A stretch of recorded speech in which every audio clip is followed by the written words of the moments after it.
أي السلام عليكم. عليكم السلام. معاك ماهر عبد العزيز، موقع ايجي سبورت الرياضي. اهلين، اهلا وسهلا. اهلا بيك. طبعا حضرتك وكيل اللاعب حامد حمدان اللي انتقل لبيراميدز النهارده. صحيح صحيح، انا وكيل. طيب احنا بس طالبين من حضرتك، ممكن ناخد كلمتين الموقع بس من حضرتك، بما انك وكيل اللاعب وان انت اللي خلصت الصفقه كلها اكيد يعني. ماشي ماشي، ولا يهمك. طيب بدايه، اللاعب كان قاب قوسين او ادنى من انتقال للاهلي الايام اللي فاتت، مظبوط كلامي؟ صحيح كلامك مظبوط. طيب ممكن نعرف السبب اللي هو يعني وجه اللاعب، يعني خلى اللاعب توجهه بدل ما كان للاهلي اصبح النهارده لبيراميدز؟ والله احنا لما جينا على مصر واجى معي اللاعب اللي انا وكيله، اللاعب حامد حمدان، توجهنا للنادي الاهلي وقابلنا مدير التسويق والتعاقدات في النادي الاهلي، تمام. واتفقنا بكلمة شرف انه يوقع للنادي الاهلي، وتقريبا يمكن مضينا استمارات كده للنادي الاهلي، استمارات رغبه؟ واتفقنا على استمارات رغبه ولا استمارات؟ واتفقنا كل. نعم. استمارات رغبه. اه، استمارات رغبة، واتفقنا وكلمة شرف إن اللاعب حيمضي للاهلي. وتصور اكيد كلكم شفتوا صورة اللاعب لما كان ماسك تيشيرت الاهلي. تمام مظبوط. اه طيب ممكن اه نعرف وبعد السبب؟ ممكن نعرف السبب ايوه اللي كمل. بعد اللاعب ما كان قاب قوسين او ادنى من انتقال للاهلي، فجاه نلاقوا النهارده اللاعب في و- بيراميدز؟ والله حصل تصرف غريب، وانا اول مره اشوفه في حياتي كوكيل لاعب. يعني مدير التسويق والتعاقدات في النادي الاهلي عاوز يخلي اللي هو وكيل اللاعبين نادر شوقي انه هو يصير وكيل لاعب حامد. هذا ما يعني بينفع يا استاذ العزيز، ما بينفع انه انا الوكيل تبع اللاعب، كيف تخلي نادر شوقي هو وكيل اللاعب اللي هو معروف وكيل اللاعبين لنادي الاهلي؟ يعني حضرتك هذه كانت يعني نقطة هما، الخلاف. يعني نقطه الخلاف ان لجنه التسويق في النادي الاهلي والتعاقدات كانت عايزه ما تدخل مدير وكيل تاني التسويق، انا معاك. بديش اذكر اسماء، بس اكيد الناس كلها عارفه مين مدير التسويق والتعاقدات في النادي الاهلي. اوكي، انا اقصده ان السبب الرئيسي ان مم. اداره التسويق في النادي الاهلي كانت اه عايزه تدخل وكيل معين بالاسم. آه عايزه تفرض علينا وكيل معين اللي هو ندى شوقي، اللي هو اللاعب. طب انا وكيل اللاعب كيف؟ انا بصفتي وكيل اللاعب شميت انه في ريحه عمولات سمسره زي هيك. انا ما رضيت بالكلام هذا لانه هذا كلام غير قانوني الصراحه. اول مره اتفاجئ في انك انت تفرض علي وكيل لاعب. طب انا شو انا بعمل؟ انا وكيله. طيب فاهمني في كيف؟ يعني في اسباب تانية، ولا هو كان السبب ده؟ اصل السبب ده كان ممكن مثلا، على ما اعلم اه يعني ان ممكن بيبقى الصفقه فيها اه وكيل واثنين وثلاثه في الصفقه. ولا هل انت علشان اه الوكيل بالاسم اللي ايوه اتفرض عليك ان هو ده اللي لازم يدخل في اه الصفقه؟ انا يعني ما في حاجه بتصير بالغصب، ما في حاجه بتصير بالغصب انك تفرض علي وكيل معين. طب انا يعني انا الوكيل بتاعه، يعني ما بينفع الكلام هذا.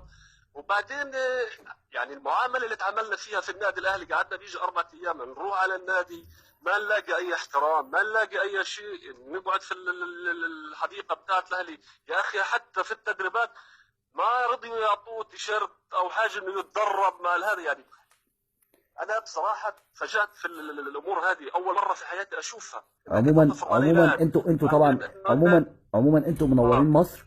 ومصر ده الله دايما يخليك يا رب. بلد كرامه وضيافه ليكوا والله كفلسطينيين، ودي والله بلدكم احنا عارفين الثاني. عارفين الكلام، انا انه مصر بلد مضياف واهلها ناس، بس اللي حصل من النادي الاهلي يعني بعيد عن كل الاحترافيه، بعيد عن كل الاصول في التعاقدات، انك تفرض علي وكيل معين لامر ما، انك بدك تسمسر انت ولا يعني الصراحه حاجه واحد بخجل يحكي فيها.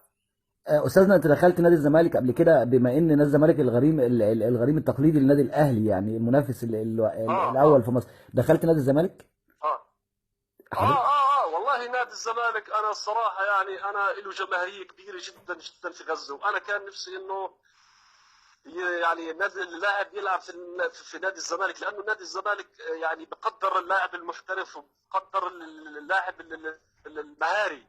انا بعرف يعني انه الزمالك بحب اللاعب المهاري، وكل لاعب الزمالك بيعتمد على المهاريه، لانه عارف جمهور الزمالك ذواق وجمهور بيفهم فعلا. كوره، بيفهم كوره، هذه اهم شغله، بيفهم كوره.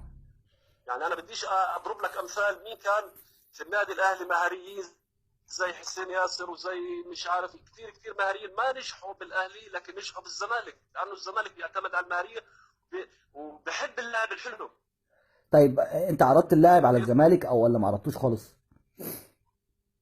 والله انا كنت حابب اني اعرضه على الزمالك، بس ما يعني ما عرفت الطريقه كيف او حاجه، بس كان الاهلي يعني لعب علينا لعبه كبيره، فهمنا انه حيلعب حيلعب في النادي الاهلي وحيفرش لنا الارض ورد يعني. بس فاجأنا فيما بعد في المعامله السيئه اللي فرضها علينا مدير التعاقدات اللي في النادي الاهلي، ويفرض علينا وحتى ما فيش احترام للاعب وما في احنا وصيه تيشيرت يعني ما في تيشيرت اللي يلبسه يعني احنا يتدرب في كمصريين، الجنس يعني. احنا كمصريين عامة بنتأسف لك على الموقف اللي حصل، وده موقف استثنائي الله يعني، مش يخليك، لا والله موقف استثنائي ما الله بيحصلش يخليك عندنا في مصر كتير. احنا بنحترم اي لاعب عربي او اجنبي، او الله خصوصا يخليك الله الفلسطيني بالذات يخليك احنا والله. بنحترمه انا عامة في كل عارف، نوادي انا مصر انا والله. انا بعرف المصريين والله، بس انا يعني متفاجئ. وعشان كده اللاعب حامد توجه لنادي بريميدز، لانه لقينا يعني اللي لقينا في نادي بريميدز يعني تقدير احترافية في وشيء التعامل، معامله احترافية في التعامل، محترمه وشيء. اه احترافية في عشان التعامل. كده اللاعب وقع في بريميدز. ألف مبروك توقيع اللاعب، وإن شاء الله الله يبارك فيك، نتمنى له مستقبل الله كويس في يبارك الكرة فيك المصرية، الله يخليك وتكون الله بداية يخليك. للاعبين تسلم تسلم. امتداد لمصطفى نجم إن شاء الله في الملاعب المصرية إن شاء الله. الله يخليك يا رب، بشكرك، تحياتي لك ولكل العاملين. شكرا، الله يخليك يا رب. بشكرك جدا، وموقع ايجي سبورت الرياضي بيشكر حضرتك جدا جدا جدا. حبيبي شكرا حبيبي الله شكرا يخليك، شكرا تسلم. شكرا، تحياتي، حياك مع الله السلامة. حياك الله. مع السلامة.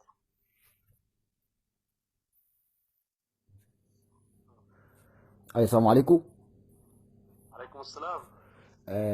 معاك ماهر عبد العزيز، موقع ايجي سبورت الرياضي.